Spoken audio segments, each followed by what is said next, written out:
News 18 India BJP को दे पाएगा। फिलहाल शुक्रिया आपका। संदेश खाली पर सियासत आज भी जारी है। बंगाल से लेकर दिल्ली तक इस मुद्दे पर जमकर सियासत हो रही है। एक तरफ ममता बनर्जी संदेश खाली में हुई घटना पर तो शांत है, लेकिन वो एक पुलिस अधिकारी पर धार्मिक टिप्पणी करने का मुद्दा उठा रही है। कोलकाता में बीजेपी ऑफिस पर तृणमूल कांग्रेस के कार्यकर्ता प्रदर्शन कर रहे हैं। वहीं दूसरी ओर बीजेपी अल्पसंख्यक मोर्चा ने भी टीएमसी के खिलाफ कोलकाता में प्रदर्शन कर रही है। बीजेपी का आरोप यह है कि टीएमसी पार्षद अनन्या बनर्जी ने ईसाई समुदाय के लोगों का अपमान किया है, टिप्पणी की है। तो टीएमसी के खिलाफ बीजेपी ने हल्ला बोला हुआ है। दूसरी तरफ ममता बनर्जी जो संदेश खाली में हुआ उस पर तो चुप है, लेकिन एक आईपीएस ऑफिसर का जो वीडियो कल वायरल हुआ उसका मुद्दा वो लगातार उठा रही है। कल हमने देखा था कि यहाँ पर कलकत्ता हाईकोर्ट ने भी कहा था कि शेख शाहजहां को आत्मसमर्पण करना चाहिए। उन्हीं की वजह से ये सब हो रहा है, जो उन पर यौन उत्पीड़न के आरोप लगे हैं और उसके बाद जो लोगों की जमीन हड़पी गई है। जब हाईकोर्ट ने ये कहा है, उसके बावजूद ममता क्यों बचाव कर रही है अपने नेता का, ये इस वक्त सबसे बड़ा सवाल है। संदेश खाली पर सियासत लगातार जारी है। बंगाल से लेकर दिल्ली तक जमकर सियासत हो रही है। ममता बनर्जी संदेश खाली में हुई घटना पर तो शांत है, लेकिन धार्मिक टिप्पणी जो एक पुलिस अधिकारी पर हुई है वो लगातार ये मुद्दा उठा रही है। कोलकाता से आप तस्वीरें देखिए। और इधर ममता बनर्जी के आरोप का बीजेपी ने खंडन किया है। बीजेपी नेता रविशंकर प्रसाद का यह कहना है कि बीजेपी का कोई भी कार्यकर्ता धार्मिक टिप्पणी नहीं करता। किसी ने धार्मिक टिप्पणी नहीं की, अगर किसी ने किया भी है तो बीजेपी इसकी निंदा करती है।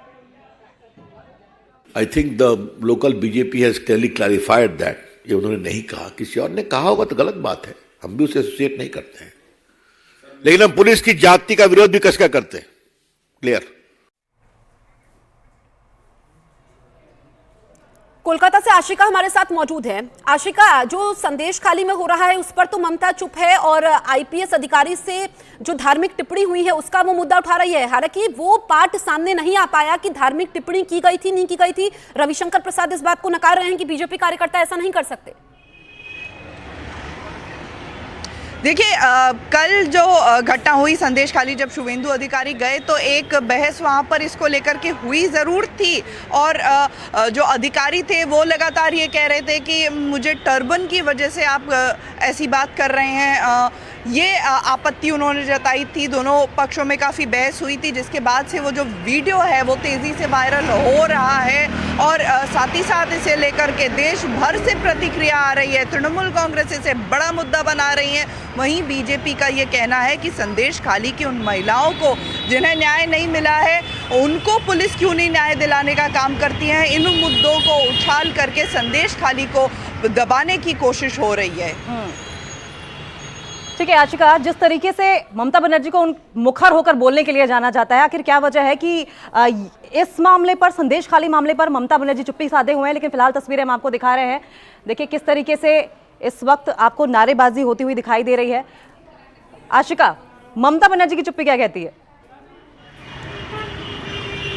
देखिए, ममता बनर्जी की चुप्पी ना कहें, ये कहें कि ममता बनर्जी ने कहीं ना कहीं साथ दिया है।